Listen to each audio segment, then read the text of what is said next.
Non-stop Vikings talk. It's Purple Daily on Score North and ScoreNorth.com. And away we go. Straight cash, homie. Straight cash.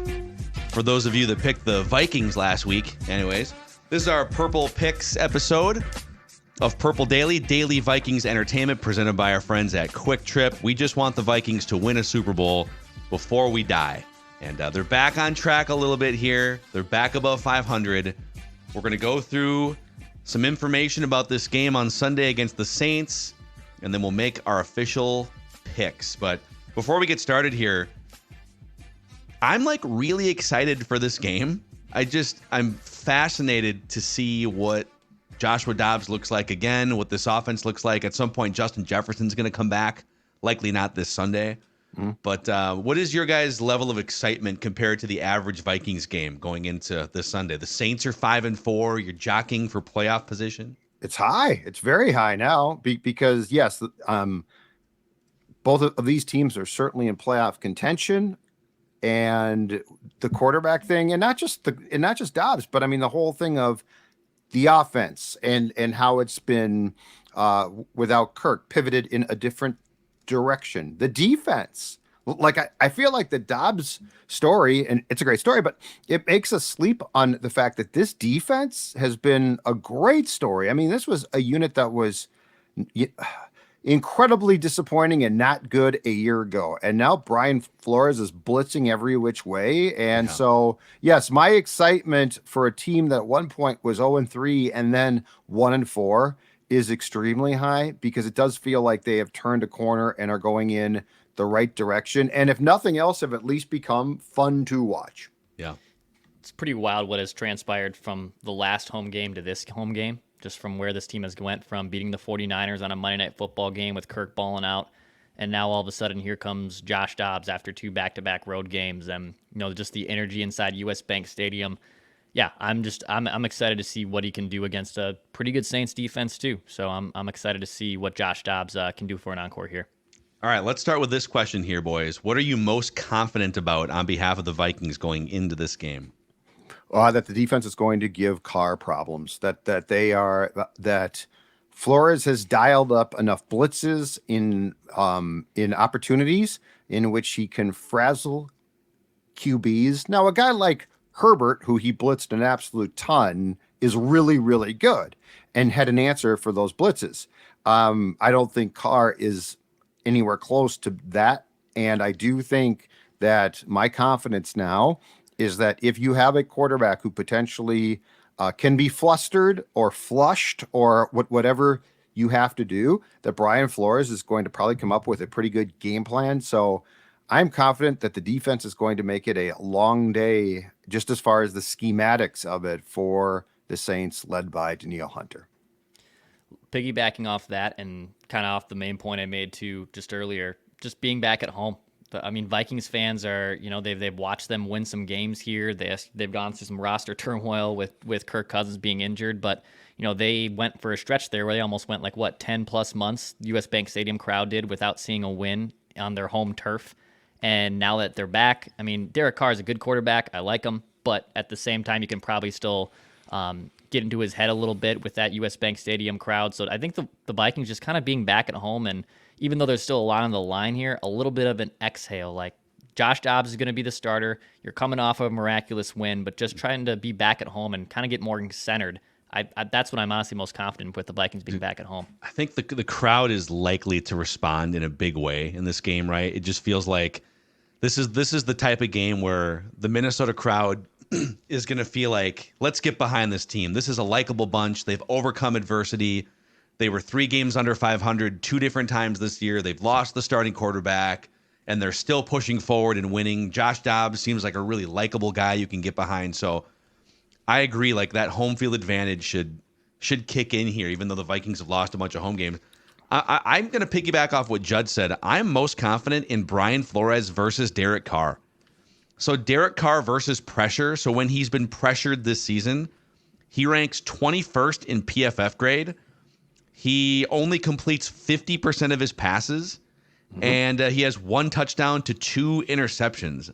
I am curious when we switch this over to blitz, because he's a veteran quarterback that should, in theory, be able to navigate blitzes. This season, it's been a rough go. When he's been blitzed, 24th in PFF grade. He's thrown a couple of interceptions. He's had, on average, about one turnover-worthy play per game when blitzed, so the Vikings have to turn that into an actual turnover. Right. They should be able to fluster him in that stadium with Brian Flores' defensive scheme. Okay, on the flip side, what are you most nervous about, or what scares you the most on behalf of the Vikings in this game? Letdown. You're coming off an incredible high of a guy who hadn't practiced with his team, led you to a comeback win, and it was all the rage. And I don't even know if I would consider it to be overconfidence. I just think it's a letdown. And so, yes, that concerns me the most, is that you have a chance to capitalize here and continue your win streak and get closer potentially to Detroit. But I also think in the middle of a season, with all of the adversity that you've overcome and with how you came back and won on the road against the Falcons, that a letdown concerns me. The Saints defense just across the board is really, really good. They're 7th in points. They're 7th in yards. They're 2nd in turnovers generated. They do a really good job on defense. So I would be concerned that just a really good defensive scheme against what is mostly still a backup quarterback, and Dobbs, who had a couple, at least a really ugly turnover, a few of them yet against the Falcons, that they just fluster him. I would say the Saints defense just doing its job against what is a backup quarterback and making it hard for the Vikings to score points. Yeah, the Saints do lead the NFL in interceptions. So they've got 12 interceptions on the season here. And Joshua Dobbs has shown, obviously, that I think fumbling was more of an issue than like interceptions, but he's willing to be a little careless with the football. I think you guys both kind of nailed it with, like, the Saints defense is legitimate, and the Vikings franchise, going back well before Kevin O'Connell, is just a classic letdown franchise. Like, you win the Minneapolis Miracle, here we go. Next week, letdown. It feels like that happens a lot with this team. That, okay, here we go. We got momentum going, big win, emotional win, and then the next week. So you wind up beating the Falcons, but now the Saints have a week to prepare for Josh Dobbs. Yep. Can you get over? And dude, the first half of the week was spent all the way through Wednesday just lauding Kevin O'Connell and Joshua Dobbs about how did you guys make this happen, and radio shows, podcasts, TV. Kevin O'Connell was doing the media circuit on Monday. Like, how quick can you flush all of that and get into the next game and the game plan? And you'd think that it wouldn't be as hard as it is, but in football, there's an emotional component to it. And the Vikings are fighting that this week.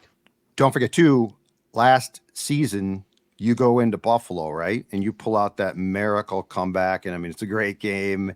And then you come home and play Dallas and you get waxed. Yeah. So it's happened to O'Connell before as well. Yep. So, okay. What are the Sharps saying about this over on actionnetwork.com? So right now, the Vikings are 3-point underdogs.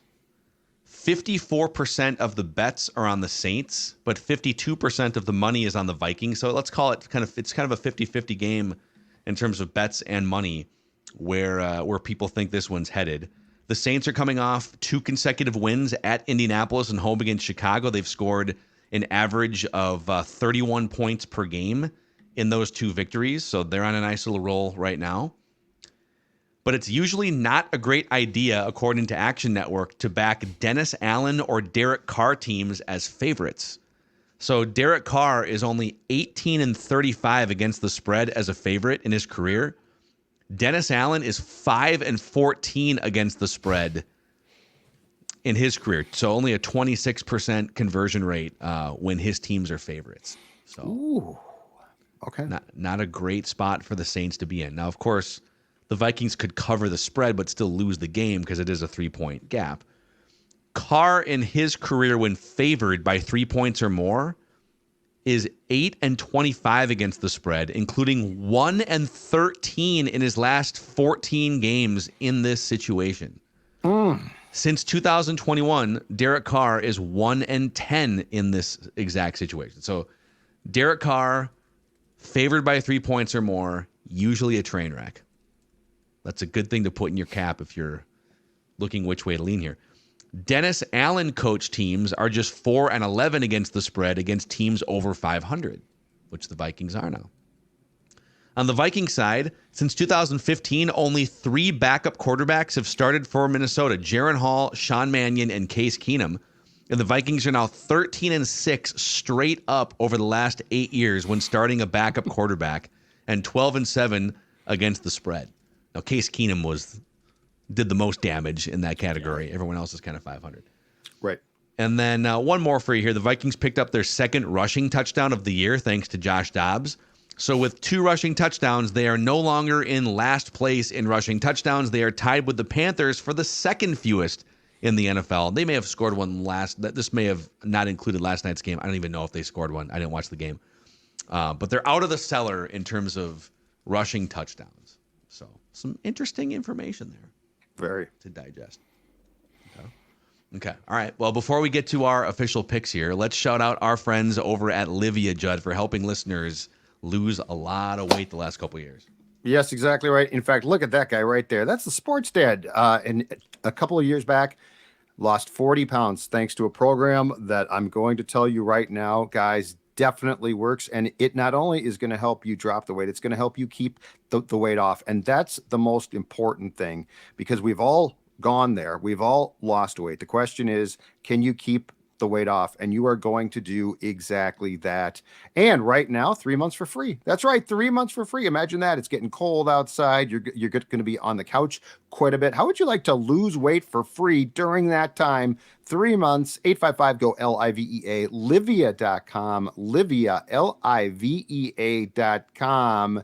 It's a lifestyle change, but you don't have to change your life. And that's what we all want to hear. Livia.com. Check them out. Yeah, and part of not changing your life, you don't have to not go to restaurants. You can still go to 3 Jack and, eat responsibly, right, Declan? Especially if you put your clubs away and, you don't want to just stare at them for the next 5 months. Right now that a lot of courses are closing down, the weather's becoming a little more difficult. You can go to 3Jack and 3Jack.com to book a simulator bay. And, of course, our Purple Daily audience members, if you go to 3Jack in the North Loop here in Minneapolis and mention Purple Daily, you get a free pint with any menu purchase item. And let's say also maybe you're planning a little holiday get-together, okay, whether you're a company or whether you want to get some friends together. Well, 3Jack has plenty of different options, okay, from 12 to 250 people, okay? They have a unique space here. Nothing worse than going to some random, little weird rinky-dink office space for a party. No. Go to 3Jack. Get some swings in. Get the loaded nachos. Plenty of great options and things to do. Go to 3Jack and 3Jack.com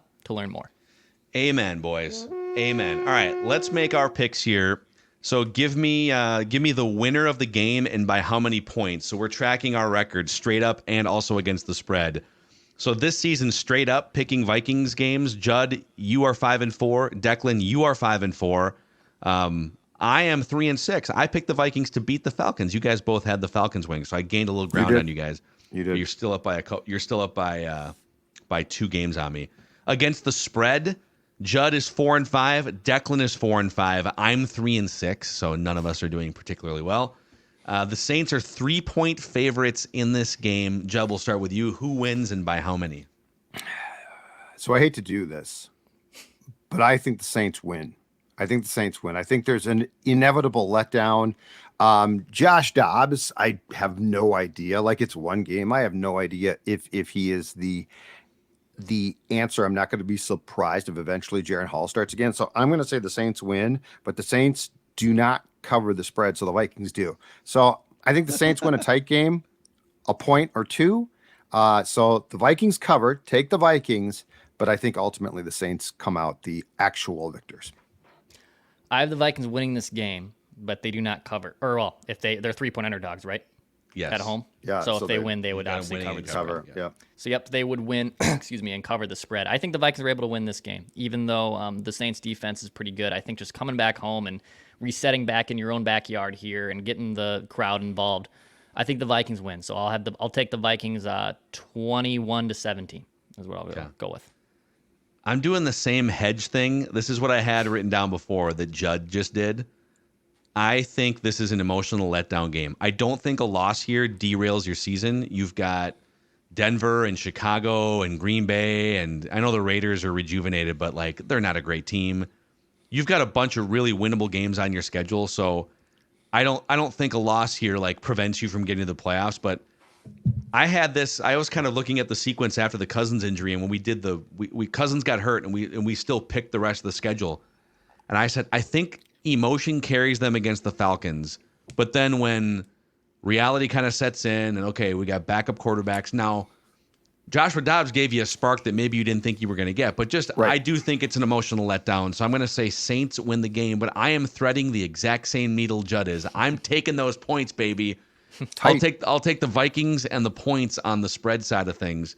So if the Saints win this game by 1 point or 2 points, then you and I are golden. It's a weird needle to thread, but we are doing it. So we all have the Vikings covering the 3, but only one of us has the Vikings actually winning. So there you go.